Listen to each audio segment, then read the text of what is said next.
Hi hello friends, welcome to my channel. நீங்கள் நம்ம சேனலுக்கு புதுசாக வந்திருந்தீங்கன்னா மறக்காமல் சப்ஸ்கிரைப் பண்ணிக்கிங்க.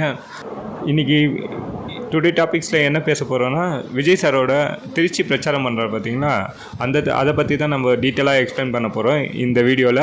மறக்காமல் சேனலுக்கு லைக் பண்ணுங்கள், சப்ஸ்கிரைப் பண்ணி வச்சுக்கிங்க. விஜய் சார் ஏர்போர்ட்லேருந்து திருச்சி வர்றதுக்கு பார்த்தீங்கன்னா எப்படியோ 1 hour ஆயிடுச்சுங்களா. ஏன்னா அவ்வளோ க்ரௌடு இருந்ததா. விஜய் சார் மைக்கை பிடிச்சி பேசும்போது மைக்கே ஒர்க் ஆகலை. ப்ளஸ் அந்த வழியாக ஆம்புலன்ஸும் போயின்னு இருந்தது. அதனால் விஜய் சார் பேசுகிறது மக்களுக்கு கேட்கவே இல்லை எதுவுமே. போலீஸ் வேறு அதில் வேறு விஜய் சாருக்கு பிரச்சாரம் பண்ணும்போது நிறைய ரூல்ஸ் அண்ட் ரெகுலேஷன் கொடுத்துருக்காங்க.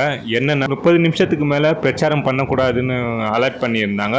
அது மட்டும் இல்லை, வண்டி மூவிங்கில் இருக்கும்போது பேசக்கூடாது, வண்டியை நிற்பாட்டிட்டு தான் பேசணும் அப்படின்னு போலீஸ்காரங்க விஜய் சாருக்கு அப்டேட் பண்ணியிருந்தாங்க. அது மட்டும் இல்லாமல் சவுண்ட் பார், பெரிய பெரிய சவுண்ட் பார்லாம் வைக்கக்கூடாதுன்னு அலர்ட் பண்ணியிருந்தாங்க. இதெல்லாம் ரூல்ஸாக போட்டிருந்தாங்க. அது மட்டும் இல்லை, 25 ரூல்ஸ். விஜய் சார் பேசும்போது சிஎம் அவர்களுக்கு ஒரு கொஸ்டின் எழுப்புறாரு.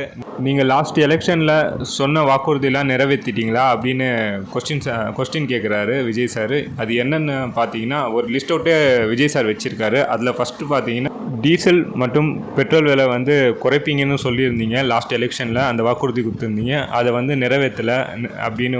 கவர்மெண்ட் வேலை வாங்கி தருவதாக நீங்கள் சொல்லியிருந்தீங்க, படித்த மாணவிகளுக்கு சொல்லியிருந்தீங்க. அதை பார்த்தீங்கன்னா நீங்கள் நிறைவேற்றலைன்னு சொல்லியிருந்தார். அது மட்டும் இல்லை, எவ்வளோ பார்த்தீங்கன்னா கவர்மெண்ட் ஜாப் காலியிடமாக இருக்குது இந்த 2025, அது எல்லாமே ஃபுல்ஃபில் பண்ணலைன்னு அவர் சொல்கிறாரு. மகளிர் உரிமை தொகை அது 1000 ரூபாய் எல்லாருக்குமே வருதான்னு சொன்னால் அது எல்லாருக்குமே வரதில்லை.